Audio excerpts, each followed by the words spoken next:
C'è un nuovo fenomeno culinario che sta invadendo la città di Tokyo. Non si tratta né di ramen, né di sushi, né di udon. Sto parlando della tapioca. Tapioca ga yattekita! Tap tapioca! Ragazzi, mi rendo conto che a metterla così sembra che io stia cercando di farvi una supercazzola. Terapia tapioco! Prematurata la supercazzola o scherziamo? In realtà quando parlo di tapioca mi riferisco al tè alla tapioca. Bevanda che, per quanto ancora poco conosciuta in Italia, è incredibilmente popolare in tutto l'est e il sud-est asiatico. Detto anche bubble tea o pearl tea in inglese. Si tratta di una bevanda a base di tè, latte e perle di tapioca. Se vi state chiedendo cosa diavolo siano queste misteriose perle di tapioca, sappiate che non siete certo gli unici a porsi questa domanda. Viva l'ignoranza! Si tratta di palline di amido dalla consistenza gelatinosa. Queste perle gelatinose si trovano alla base della bevanda, creando un'insolita esperienza visiva ma anche gustativa. In pochissimi mesi sono nati centinaia di store di tapioca. File chilometriche. Ci sono stati casi di persone che hanno aspettato 5 ore per fare la propria ordinazione. Cioè si è venuto a creare una vera e propria tapioca mania. Ma quali sono le ragioni che hanno portato al successo della tapioca qui in Giappone? E soprattutto, se vi dicessi che in realtà, dietro la tapioca, ci sta una delle più grandi organizzazioni criminali del Giappone, voi ci credereste?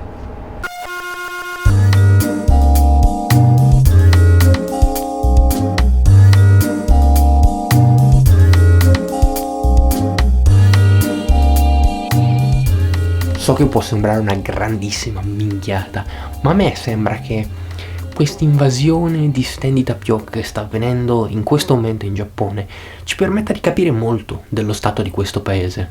Personalmente in questo video voglio capire come sia stato possibile, come sia possibile che la tapioca stia diventando così popolare. Cioè voglio dire, l'idea di un tè al latte con delle palline gommose dentro non mi sembra particolarmente brillante. Anzi, È una cagata pazzesca! ma l'unico modo per rispondere a questa domanda è andare a provarla. Allora, mi sto dirigendo verso Shimokitazawa in questo momento, che sta nella parte ovest di Tokyo, circa 10 minuti da Shibuya. La verità è che un paio di giorni fa sono andato a Shibuya a provare una tapioca che però non mi ha convinto molto. Ed un po' è stato il mio errore, perché l'ho presa troppo dolce probabilmente.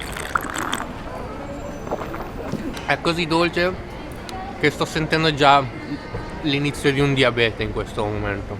Nello specifico ho selezionato Shimokitazawa tra le varie opzioni in quanto si tratta di una delle città più giovani, un po' hipster. Ma quello che è interessante è che in questo momento ci sono una decina di locali che fanno tapioca. Proviamo a vedere come va.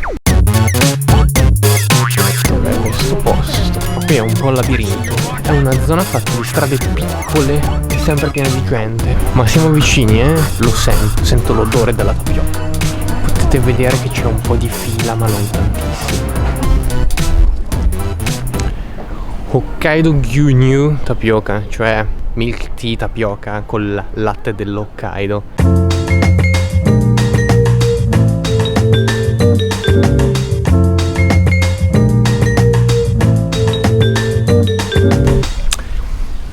Non male, per niente male.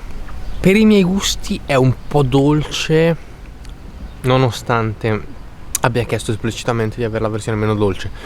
È tè, ma è come mangiare del tè, è come una gelatina al tè. Bevi e mangi allo stesso tempo. Ma che cazzo stai a dire? Un tipo di esperienza a cui non siamo molto abituati, almeno a cui io non sono abituato personalmente.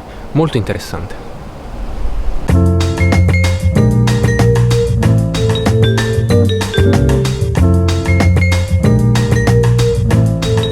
In realtà il tè alla tapioca non è giapponese, ma viene da Taiwan. Solo che, come spesso accade, una volta importato qui in Giappone il fenomeno ha assunto delle dimensioni ineguagliate. Ci sono varie teorie sul perché la tapioca in questo momento stia avendo questo così grande successo. La prima teoria è tecnologica, legata al cambio tecnologico che è avvenuto in questi ultimi anni, quindi all'instagrammabilità di questa bevanda, che è una bevanda bella da vedere, quindi anche bella da fotografare, da mettere su Instagram.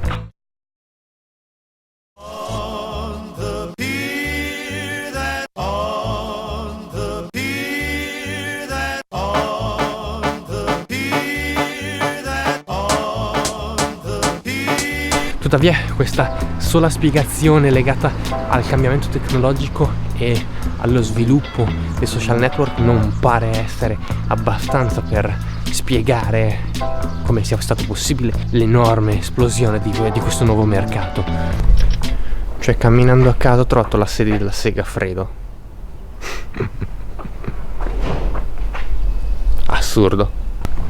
La seconda spiegazione è più di tipo culturale e ha un po' a che fare anche con l'estetica kawaii, con l'idea del kawaii di cui si parla molto spesso.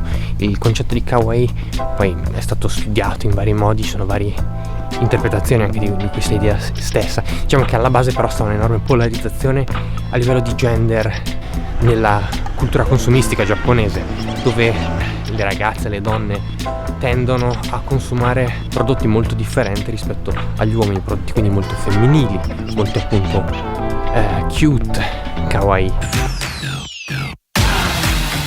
Kawaii to wa Questo tipo di polarizzazione sembra rispecchiarsi anche nell'estetica della tapioca, ed infatti il grande boom che è avvenuto in questi ultimi mesi è stato trainato da studentesse liceali soprattutto, sebbene negli ultimi tempi il fenomeno si stia lievemente allargando. Il terzo fattore che sicuramente ha giocato un ruolo fondamentale nel far sì che la tapioca in pochi mesi diventasse un enorme mercato e che aprissero così tanti store di tapioca è proprio il modello di business che sta dietro a questi store. Ed è qui che le cose si fanno interessanti. Un recente articolo pubblicato su una testata online il mese scorso ha messo alla luce la presenza di grandi investimenti nel business della tapioca da parte della Yakuza. Because I believe this drug business is going to destroy us in the years to come. Cioè, provate a pensarci, la Yakuza qui in Giappone vende tè alla tapioca a studentesse del liceo. Lo so che così sembra una mega assurdità, però in realtà c'è un motivo dietro tutto ciò. Ora tenetevi forte che parte il mega spiegone tecnico sul modello di business della tapioca. Pronti? Via! Per capire come mai la Yakuza ha investito nella tapioca, dobbiamo prima di tutto comprendere come funziona uno stand di tapioca in termini di costi di produzione. Per una porzione di tè alla tapioca occorrono pochi ingredienti. Il costo di tè e latte è di circa 35 yen, ovvero 35 centesimi di euro, pressappoco. Ma ciò che è interessante è che le famose perle di tapioca, che sembrerebbero essere ciò che rende così unica questa bevanda, in realtà costano persino meno del tè, 6 yen per un'intera porzione. Il che significa che se sommiamo tutti gli ingredienti, ci mettiamo zucchero, bicchieri di plastica, cannucce, se mettiamo tutto quanto assieme arriviamo ad un massimo a circa 50 yen, per una bevanda che in media viene venduta a 500 yen, cioè circa 5 euro. La Madonna! Vi è dunque un 1000% di rincaro sul prodotto finale. Non è un caso che un membro della Yakuza intervistato nell'articolo di giornale che ho appena citato abbia dichiarato durante l'intervista, cioè, non esiste un business migliore di questo. Uno store di tapioca in un mese può portare a casa un guadagno di circa 1 milione di yen di profitto. Stiamo parlando di circa 10.000 euro di profitto. E non è affatto male se consideriamo che per aprire uno stand di tapioca servono poco più di 2 milioni di yen, quindi 20.000 euro, appena il doppio. L'assenza infatti di posti a sedere e la relativa semplicità di produzione della bevanda, che non richiede alcun tipo di macchinario, ha fatto sì che per aprire un singolo negozio occorrano pochi soldi e che dunque la Yakuza, che ha moltissima liquidità da smaltire, come del resto tutte le mafie del mondo, investisse in maniera molto aggressiva nel mercato. Ci tengo a precisare che non è che il boom della tapioca è avvenuto grazie alla Yakuza, ma che viceversa il boom è stato tale da attrarre enormi investimenti anche persino dalla Yakuza. La Yakuza del resto investe in qualsiasi attività da cui può trarre profitto, sia essa lecita o illecita, ma questo è l'argomento di un altro video. Comunque, Yakuza o no, Io la tapioca ve la consiglio. Qui sotto in descrizione trovate alcuni degli store di tapioca che io vi consiglio personalmente di provare se siete qui a Tokyo. Ci vediamo al prossimo video.